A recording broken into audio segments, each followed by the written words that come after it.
Um grande risco está sobre o mercado financeiro nesse exato momento e tem pouca gente falando nisso. Não, ele não está vindo do Brasil, mas sim do outro lado do mundo, lá no Japão. Acompanha comigo.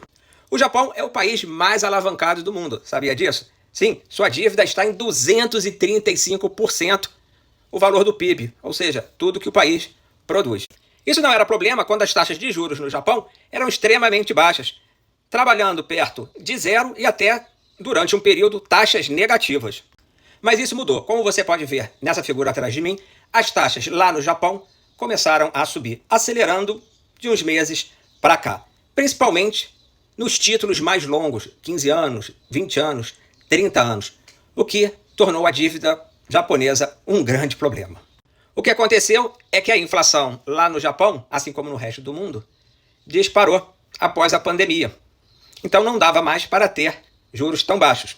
Só que aí temos também o problema da dívida, essa dívida ficando cada vez mais cara. O iene, a moeda japonesa, começou então a despencar frente ao dólar. Enquanto os Estados Unidos subiam os juros, com a inflação mais alta após a pandemia, o Japão se mantinha com taxas muito baixas.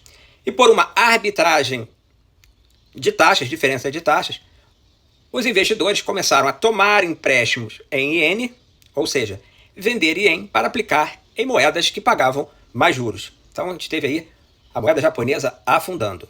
Moeda depreciada começa a trazer mais inflação para o Japão. Então eles estavam com juros baixos e inflação subindo. O que acontece?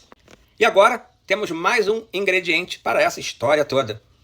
A nova primeira-ministra do Japão decidiu por uma política fiscal frouxa. Isso para quê? Para estimular a economia por lá, que não vem crescendo.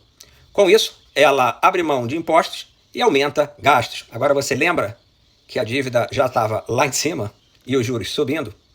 O dólar, que tinha recuado para a faixa de 142 ienes, voltou a subir para o incômodo nível dos 160 ienes. E aí, um grande dilema para o Japão e para o mercado financeiro global, já que a moeda japonesa foi usada para alavancagem no mundo todo. Se o iene continuar a enfraquecer, vai trazer mais inflação para o Japão, forçando o aumento dos juros, encarecendo aquela enorme dívida que a gente viu. Então, o Banco Central do Japão precisa intervir, vendendo dólares. Você vê que nos últimos dias, só no boato, o mercado já vendeu o par dólar sobre o iene. E aí, mais complicação nessa história. Porque se o Japão tiver que intervir sozinho no mercado de câmbio, ele vai vender títulos americanos. E o Fed, o Banco Central americano, não tem o mínimo interesse nisso. Agora, se a cotação do dólar sobre o iene cair desordenadamente por intervenção dos bancos centrais, isso vai trazer prejuízo para as operações de alavancagem em ativos mais arriscados. Lembra que a moeda japonesa era usada para tomar empréstimo? Pois é, na hora de reverter essa operação, o iene vai estar mais caro.